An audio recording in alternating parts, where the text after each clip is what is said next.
Bienvenidos a capítulo 4, or perdón, unidad 4. Welcome to unit 4. We're going to have a great lesson for you guys today. You're going to learn about the future perfect, and that's going to be on, let's see here, that's going to be on page 273. Not too much different there. We've been learning about the future tense for a long time. We've been learning about the perfect tense for a long time. We've learned about the future, the present perfect, the pluperfect, all right, the había one, and we've learned the subjunctive perfect, the present perfect in the subjunctive tense, the haya one, and today we'll be learning about the future. So almost nothing new with this. The perfect part, we're just going to leave it the way we've been doing it. The ado, ido part, we don't mess around with that. So spoken is still going to be hablado. Okay, written is still going to be escrito. Right. The future part is going to change. The verb haber is going to be conjugated in the future. So it's going to go. Look on page 273, and say them along with your favorite Spanish teacher, which is me. All right. Abre. Abras. Abra. Abremos. And abran. I know you're saying them with me. All those have accent marks except for the nosotros form. Very good. So not very difficult there. So they talk about something that will have happened in the past. Will have happened in the future. All right. So they use the example. Para el año 2050 los científicos habrán descubierto otras fuentes de energía. Okay.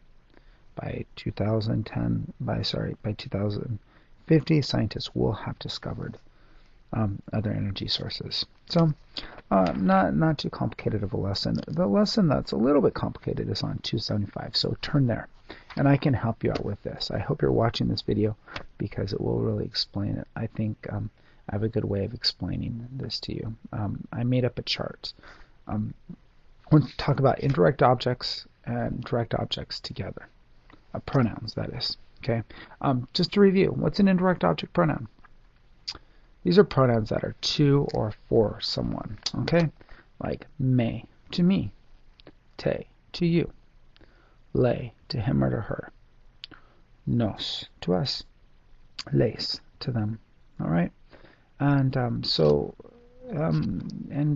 the way that you've seen this is in the verb gustar, right?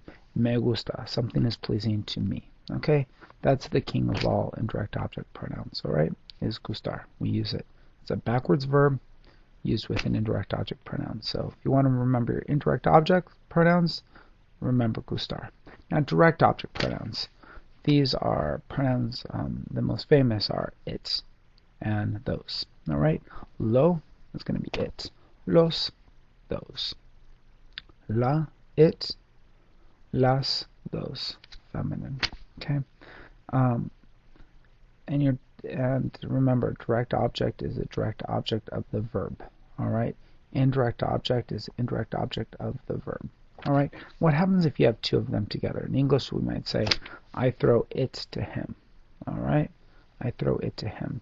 Well, in Spanish, if we were to have two of those together, one's going to go before the other. So on page 275, they explain this to you, but it's a little cumbersome, a little bit difficult. So I made up something that I think is a lot easier, and I'm going to show it to you. You'll be able to see it here. Sorry, can't see my smiling face. Too bad for you. But I like this. It looks like one of those navigational flags. So the very first one is going to be your indirect object pronouns. That's what you put down first in a sentence. Okay? So the me, to me. Te, to you. Le, to him or to her. Nos, to us. Les, to them. So indirect object pronoun goes first. Then the direct object goes second. And these are you might be thinking to yourself, hey Britt, there's a lot more direct objects than lo and los and la and las. What about me, te, nos? What about those? Well, when we have two pronouns in concert with each other, two pronouns, we usually talk about it or them, almost always.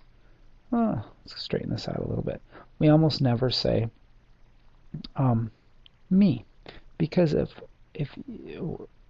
we're usually talking about an item, right? I give it to him, okay? He gives it to me. I give them to her, all right? I throw it to you, okay? We're usually talking about an it or a them in the direct object for a direct object pronoun, okay? So when we're talking about pronouns, our indirect object goes first, these guys, and then our direct object goes second, okay? Now, another thing that occurs is when we have the lay and the lace, when there's two together, two pronouns together, the lay and the lace changes into a say. Okay, so you'll see this say right here changes into say. All right. So, and the reason they do this is because two L words together kind of sounds funny. So so in the Spanish language they created a say. All right, instead of saying lelo or leisla, okay, it's kind of confused. When you say it fast, it's kind of hard to identify what we're talking about. So in Spanish, they just change that first one to a say. Selo, se la. Okay, so what's going to happen here is you're going to look at this and you're going to think, profe, I'm confused. I'm confused. So what you're going to do is you're going to read your blue grammar box. You're going to read Gramatica, and you're going to read through all of that, and then you're going to go back to this and look at it, and you're going to think, oh, now I understand. The indirect object pronoun goes first, and then the direct object goes last. And the direct object is almost always a lo or a la, or a los or a las, and it goes second. And I can remember this cool little flag thing. All right, so a little bit of a visual aid for you, and please write it down. Please let it help. All right. Now there are a lot more direct object pronouns, of course, but when they're two together, when they're two pronouns together, we almost never use the me, te, or the nos. All right. Hope you get this lesson, and please email me or call me for any questions you might have. Please read that blue box. It'll explain everything, and then you can go back to this and for any questions you might have. And I think that map usually is pretty helpful. I call it a map, but it's that demonstration. Okay, thanks so much.